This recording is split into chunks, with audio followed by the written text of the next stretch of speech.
Hello everyone, আসসালামু আলাইকুম। আজকে আমি খুব সহজ উপায়ে ফ্রিজে থাকা লেফট ওভার কিছু রুটি দিয়ে মুচমুচে এই নাচোসটা করে দেখাবো।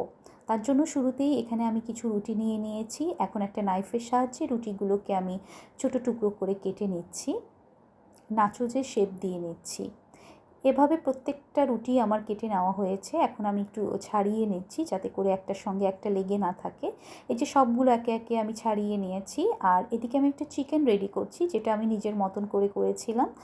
আর এখানে আমি মিঞ্চ করে পেঁয়াজ নিয়েছি কেটে, আর 2 রকমের ক্যাপসিকাম নিয়েছি, ধনেপাতা কুচি নিয়েছি, মরিচ কুচি নিয়েছি। তারপর চিকেনটার সাথে খুব ভালোভাবে মেখে নিয়েছি। এখন নাচোসের টুকরোগুলোকে ভেজে নিয়ে একটু ভেঙে দেখালাম যে কতটা মুচমুচে হয়েছে।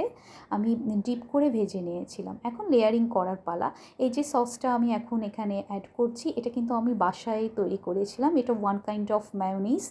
আর এখন আমি এখানে অ্যাড করছি চিলি সস।